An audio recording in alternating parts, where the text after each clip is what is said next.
Just one more day. Actually, at the time this going up, no, it's not one more day. It's actually this evening. about about 10 hours, this show is gonna end. Well, I don't know if it's gonna be 10 hours because it's recorded prior to it going up to premiere, but I'm kind of just giving a bit of an educated guess on the premiere date time, but we're we're almost there. We're almost at the finale. So, I thought, to round off Murder Drones Week and finally have you all caught up, I thought I would recap the lore and story up to this point, so you know what's going on heading into Episode 8. So, let's just get straight into it, shall we? So, let's start back at the Elliot Manor. So, N, V, and J are all butlers and maids working for the Elliots and, being friends with Tessa. And Tessa doesn't have the best home life, as you can tell if you've watched the series. Specifically, episode 5, they don't treat her too well. Like, they literally chain her up in a room, and then, sorry. And then there's also Scien. Scien was found by Tessa in the dump, much like Envy and Jay probably were, given some clues, like Louise Elliott coined them all her dumpster pets. But she was different. See, she had the low chance to be infected with a program known as the Absolute Solver, which she was. And that was what took over Cien's body, not her AI. So it's not Scien who got brought in. It was actually the first vessel of the Absolute Solver, aka O1. And so, because of that, it is now able to, be in the manner, see how humans are, and she realizes, hey, these humans kinda suck. And so she tries to murder them all, and, she succeeds? She successfully murders them? What? Yeah. Let me just take a little break to discuss a little theory about what Scien might be. So, the Absolute Solver was within Scien. It was basically its body. And so it saw how badly the humans treated the workers, and decided that they needed to die for their sins. And killing them would solve the problem. Look at the name. And then I don't really know why she sent out the murder drones, but I don't know. But yeah.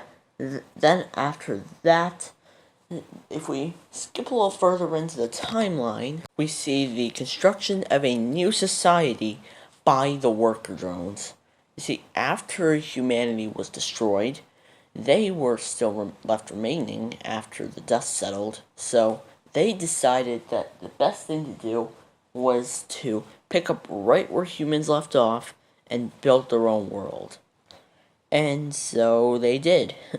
Also, a little fun fact about worker drone reproduction: they actually download a copy of their AI into a USB, and both the parents stick those USBs into a giant machine that then pops out a baby.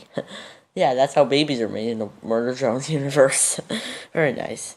But anyways, after a while, it's presumed that J.C. Jensen sent out the murder drones. But with closer inspection, it appears that was actually Scien who sent them out, or the Absolute Solver. Sorry, I keep getting confused, because they're kind of basically the same at this point. Which, by the way, small side tangent, I really hate that we don't get to see any of what Scien was like before she got the Absolute Solver. Like, I wish that we got to see more of her specifically without it. But unfortunately not. Anyways, let's have a look at the actually, no, that, I need to go to the cabin fever labs, actually. So, we're going to be specifically talking about Nori and Yeva. We're not really going to be talking about Alice much, but, because she's not too important. So, Yeva and Nori gave birth to two daughters named Doll and... Oh, wait, no, they gave... Separately. Separately, I mean. So, Yeva gave birth to Doll, and Nori gave birth to Uzi. And so, and after that, they were kind of, grouped up in the cabin fever... Actually, sorry. So, they were both...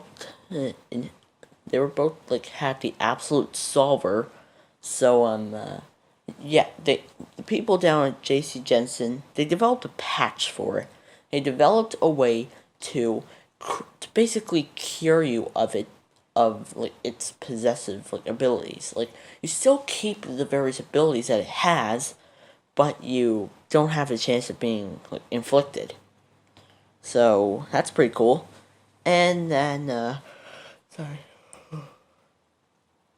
Sorry, it's pretty early while I'm recording this. So, yeah. So after a while, Yeva gets patched, and then Yeva patches Nori. But somewhere along the lines, Nori gets stung by one of the murder drones, and so Khan has to put her down. But, luckily Nori's core was still intact, I guess. I don't know how this works. And so she kept on living as, this little flesh crab, I guess. But, yeah. That's basically the story of Nori and Yeva. Oh, yeah, I should probably also talk about Nori and Khan for a small moment. So, from the looks of it, it appears that Nori and Khan met at Camp 98.7, the same place that episode 4 takes place in. Sorry, again, I just woke up an hour ago. But, yeah. After that, they fell in love, got married, and then had Uzi. And now we're pretty much caught up to the modern day, where I will now recap the story so far. So, the story so far is Uzi went out to, find and kill the murder drones with a railgun she was constructing, but then she was found by N. And then N and her kind of, bonded a bit, I guess, I don't know. And Uzi, opened his eyes to the fact that, hey, you're just gonna get killed after your purpose is served. And so he rebelled, and then the whole event of that episode took place. And then after that, they end up killing J, and V ends up just being tied up and chained down with a chair in the landing pod. And then after that, in episode 2, we had some flashbacks to, previous events. And Uzi realizes, oh, I have this deadly satanic program, but I don't really know much about it yet. And so they investigate it as they search about, the source of a disappearance that may be linked to Jay's death in episode 1. And so they uncover the absolute solver, which is what Uzi has. And so, absolute solver possessing Eldritch J tries to kill them both, but that doesn't really work out. And then in episode 3, Uzi realizes a bit more about herself and what's going on with her. And so and then after fighting Doll and stopping her from killing V, they both realize that they're inflicted with the same problem. And in episode 4, Uzi and N and V head to the cabin fever... No, to Camp 98.7. Sorry, I get them confused with the name of episode 4. But, yeah. They go to Camp 98.7, and Uzi ends up losing a bit of control over her body, and ends up killing several people, But hey, N's always there to help her. And then in episode 5, it's just a flashback episode where Uzi goes back to, like, restore their memories. Like N and V's. And then, sorry. Yeah, I woke up just very recently today. And, yeah, after that, in episode 6, they head to the Cabin Fever Labs. And so they make their way through, encounter Alice and Bo, deal with that threat, and then Doll ends up causing V to die. So, and then finally in episode 7, Doll dies, and then and then Tessa dies, although she was dead years ago. She got skinned alive, and then Uzi ends up getting fully corrupted, but nope. Yeah, they solved that, pun intended. And now N is right outside the cathedral, V is dead, J is about to go up against Lizzie and Thaddy Khan, and Uzi is currently floating in space. So, where do you think this will all end up? Because, I'll be honest with you, I have absolutely no idea. Well, I think that's about it for today's video. So, is there anything else I haven't covered? Well, either way, it's been a nice ride, and later today, we're gonna find out exactly where this ride will take us. So, don't cry because it's over. Smile because it happened. You know, some of us joined in at different points. Like, I only joined in a few months after the release of Dead End, but I think we've all enjoyed the ride so far, and even though we're all excited for it, I think we have to admit none of us are ready to see it end. I don't think I am, but hey, you know what they say: all good things must come to an end. And hey, calm down. It's not because of the Amazing Digital Circus. Gooseworks clarified that it's not because the Amazing Digital Circus is doing so well they feel the need to cancel Murder Drones to funnel that budget to the circus. Instead, it's because Liam Vickers is ending the show exactly how he wants and envisioned it from the beginning. Glitch is very accommodating, apparently. They are very accommodating with allowing you to finish your shows on your own terms.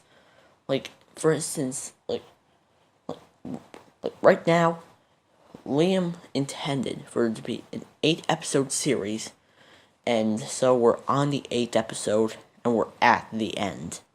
We've reached the end. There's not going to be a season 2. If we're lucky, we might get like a spin-off or a short film or something. But besides that possibility, or maybe something with Glitch in, that's it. It's over. And we just have to accept that and move on. Yeah. But hey, now I've got New Horizons set for. We've got the Amazing Digital Circus pulling in huge numbers, the biggest this production channel has seen ever. And the Gaslight District coming up at some point in the future, so maybe that has potential to maybe even be better than Murder Drones. I mean, it seems to follow a similar concept where in a post-apocalyptic world, something that would be considered a miracle of science and nature nowadays is pretty normalized. But, hey, you know, like I said before, I don't think any of us are ready to see this show go. I don't think I am, but I guess we'll just have to see how it is and go from there. Build off of that to wherever else we have. Goodbye. See you on the other side.